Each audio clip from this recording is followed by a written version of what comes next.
Olá, bem-vindos mais uma vez a uma aulinha de estatística aplicada à experimentação, o básico. Nesta videoaula, a gente vai continuar conversando um pouco, sobre distribuição normal.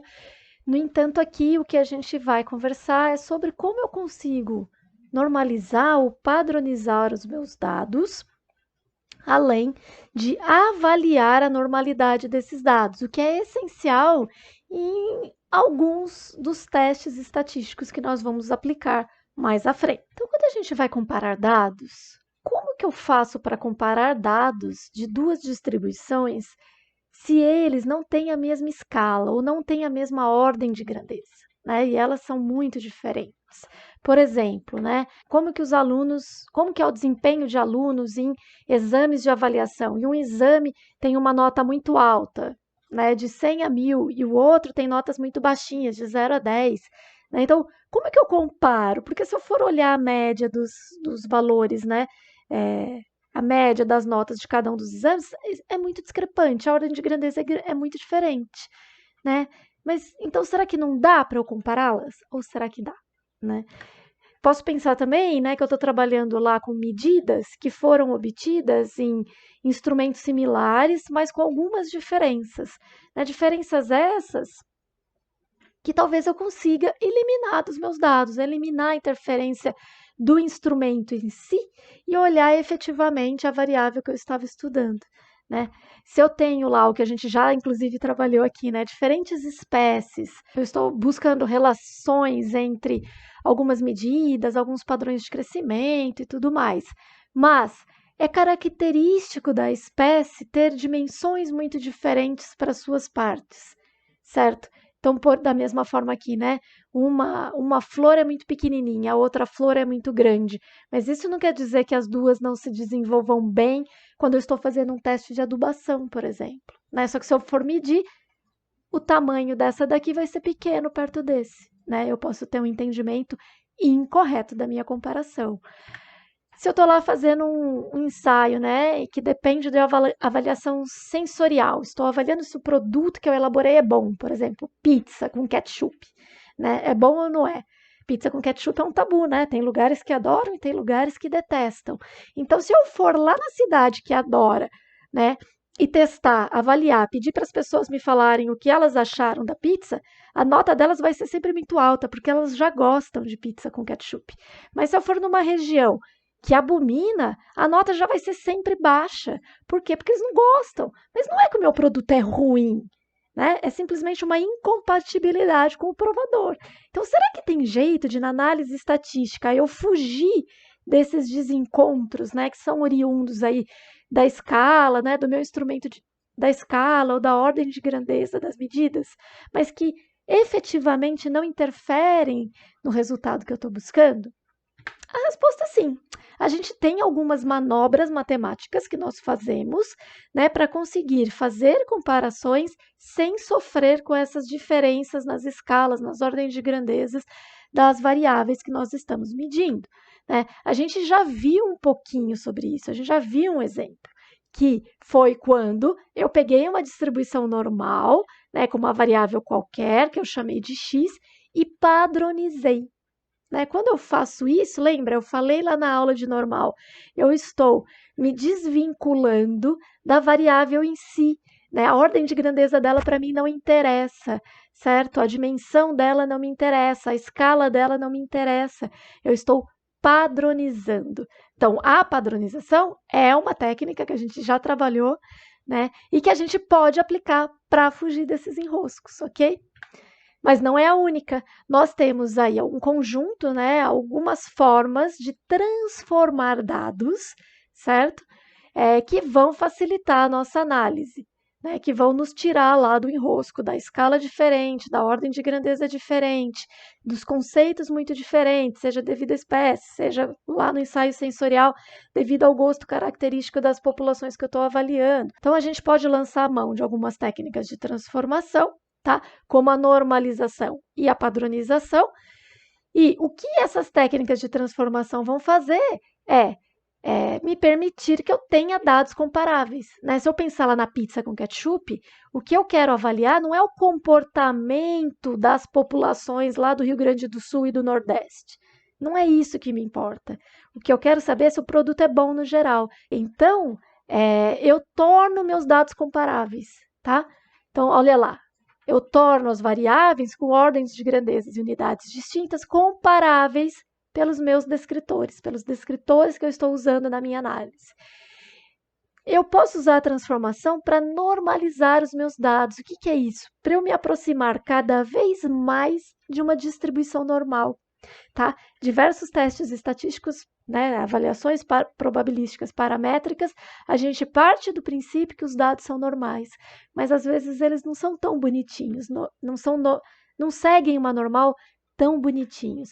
E a gente lança a mão de técnicas para melhorar essa normalidade. O que eu faço aqui nessa transformação é alcançar uma maior simetria dos meus dados. Lembra que uma característica fundamental da distribuição normal é que ela é simétrica, tá?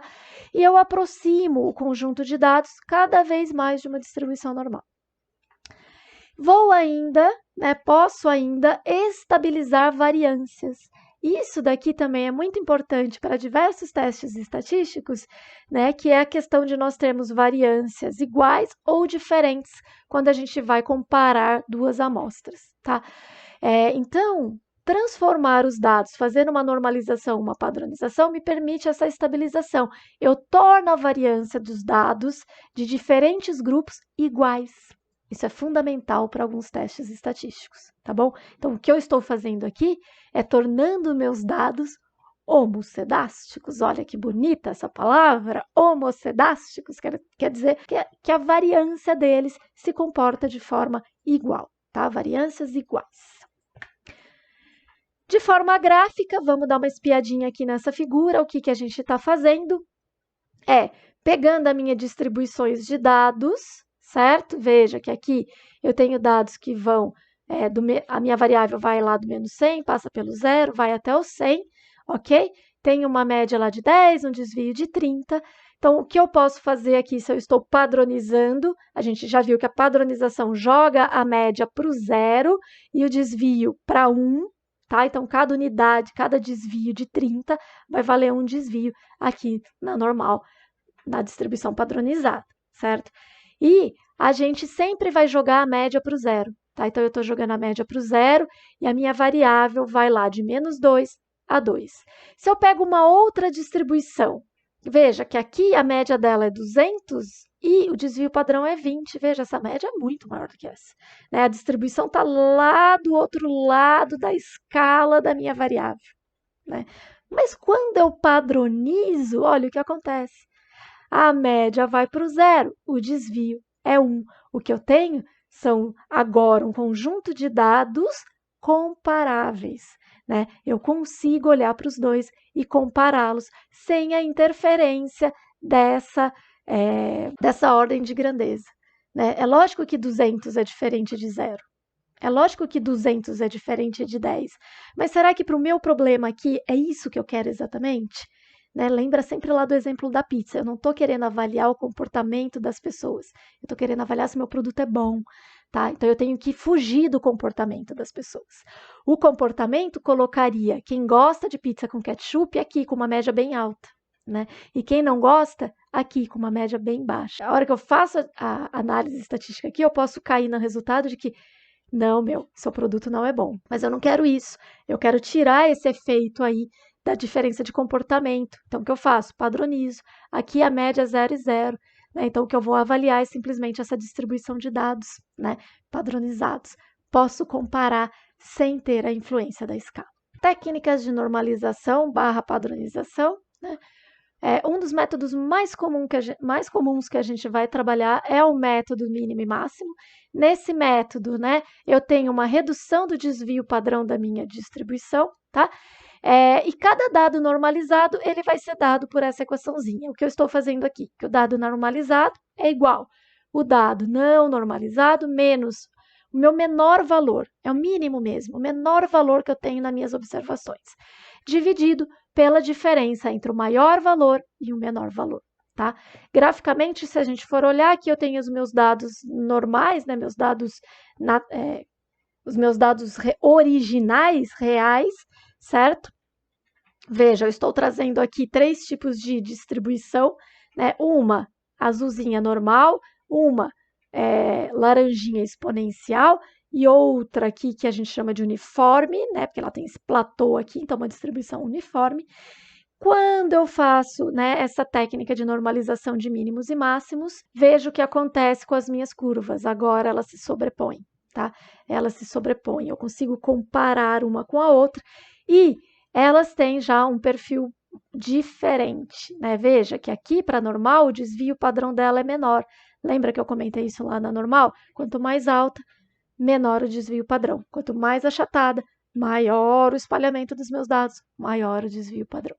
Essa padronização, ela é muito sensível a valores atípicos, tá? Valores atípicos, se eu tenho muitos outliers, ela vai ser sensível, né? Vai dar uma prejudicada aí no que a gente está fazendo.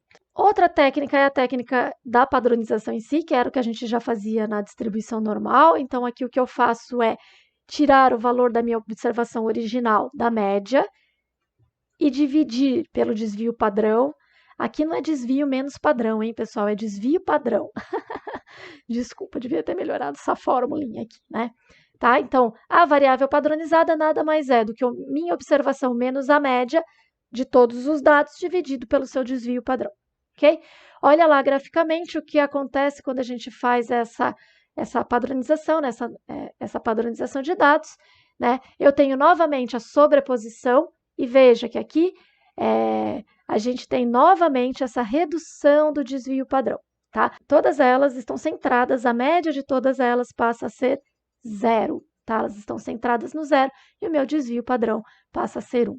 Veja que eu tenho, né, diminuição então da variação, né? A curva é mais estreita e aqui, mesmo essa uniforme, ela já começa a se modificar um pouquinho, ela já vai mais perto da minha distribuição normal. O mesmo acontece para essa aqui, que era exponencial. Ela já está assumindo uma característica mais próxima de uma distribuição normal. Outro método que eu trago, né, aqui para mim vai ser o último, mas deixo claro que existem várias outras formas de fazer normalização e padronização de dados. Basta vocês procurarem aí no nosso colega Google sobre normalização e padronização, que vocês vão achar vastas leituras, né, principalmente de sites que abordam ciências de dados, né, que falam dessa transformação de dados através de técnicas de normalização e padronização. Então, eu trago aqui o método da escala robusta, que o que ele faz é padronizar pelos quartis, tá? Então, veja que eu vou fazer o meu valor observado menos o meu Q1. Q1 era o meu primeiro quartil. Lembra lá? Era o dado, a observação que separa 25% dos dados dos meus menores dados, tá? Dividido pelo Q3 menos Q1. Quem se lembra o que é isso? É a distância interquartil, tá? Então, eu divido pela distância interquartil, Q3 menos Q1. Olha o que acontece com os dados, olha que bonitinho, né? Todas as distribuições estão centradas e elas já estão aqui com uma carinha bem mais próxima de uma distribuição normal. Olha como essa curva é estreitinha, né? Então, o que eu faço com esse desvio padrão? Eu diminuo bastante, tá? Então, nesse método, né, em que eu padronizo usando os quartis, eu já tenho aqui dados muito próximos de uma normal, independentemente da distribuição original deles. Veja que a distribuição original eu tinha uma exponencial, uma uniforme e uma normal. E todas elas estão chegando muito próximos da normal. Esse método robusto, ele é robusto também em relação a valores atípicos, tá? Assim como, né, a mediana e os quartis não sofriam influências de valores atípicos, esse método também ele não sofre muito com valores atípicos. Então, se vocês têm outliers, muitos outliers, talvez seja um método interessante para se trabalhar. Fazendo uma comparação aqui gráfica também, né, mas em termos de box plot, então olha lá, os meus dados originais, né, em ordens de grandezas muito, muito diferentes, espalhamento muito diferente, né, para esse ponto aqui eu tenho, né, um espalhamento de dados muito grandes, a variável ela vai aí de menos de 50 até 250, Para esses aqui, uma escala bem pequenininha, dados girando em torno do zero, tá? Então, como que eu comparo isso com isso? Né? Lógico que aqui eu estou partindo do princípio que o que eu quero comparar são coisas comparáveis, tá? Então, como que eu faço uma análise estatística com dados tão diferentes? Difícil. Posso lançar mão da transformação de dados. Posso normalizar os meus dados ou posso padronizar os meus dados. Aqui o que eu trago para vocês é uma figura que foi normalizada pela técnica do mínimo e máximo e aqui pela padronização, tá? Média e desvio padrão, utilizados aí como referência da padronização. Eu já tenho desvios que são mais comparáveis, as caixas são mais próximas. Aqui veja que provavelmente que no meu histograma eu tenho uma cauda longa, né, para os meus dados mais altos. Aqui eu já tenho isso um pouco menor, né? Veja que também de um para outro eu já começo a ter uma variação nos dados um pouco menor. Eu estou diminuindo um pouquinho meu desvio padrão, que é o que eu falei para vocês, que a curvinha vem ficando cada vez mais fininha e mais alta.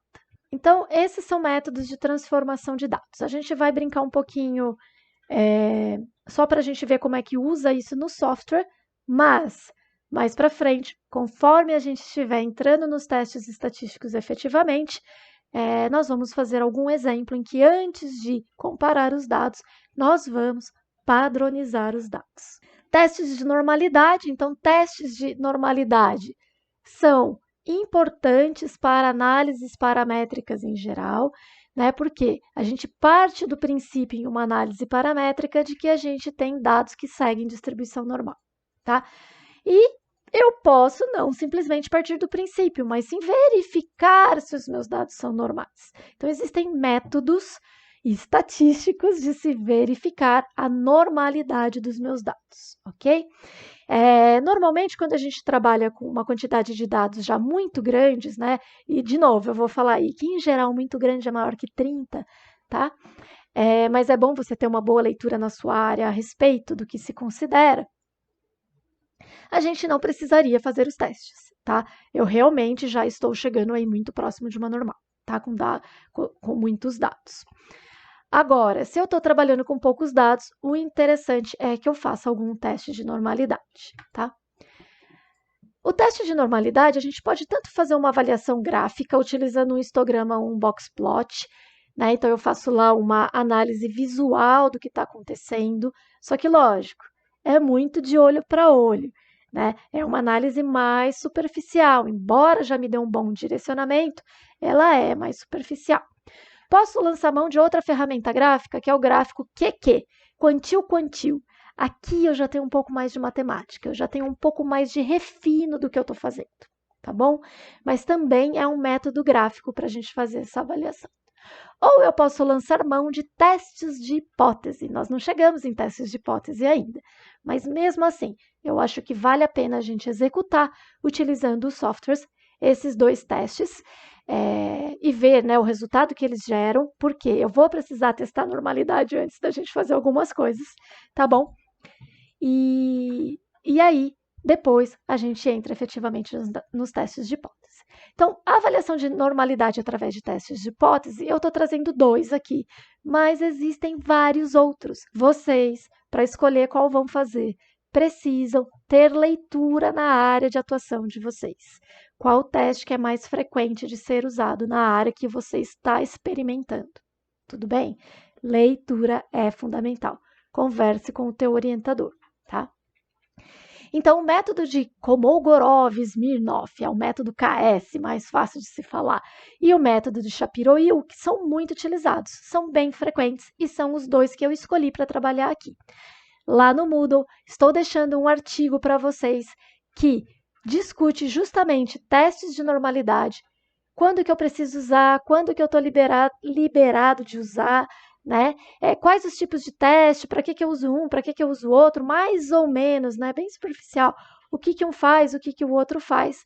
Deixo lá para vocês lerem, e o nome do artigo é bem interessante, porque ele já fala, né? É teste de normalidade para não estatísticos, tá? Para você que não é um estatístico, o que você precisa saber sobre teste de normalidade. Artigo curtinho, tá? Bem direto, bem prático, recomendo a leitura. Está em inglês, mas hoje Google, né? Google Translator faz a tradução de qualquer coisa, inclusive de artigos inteiros, tá bom?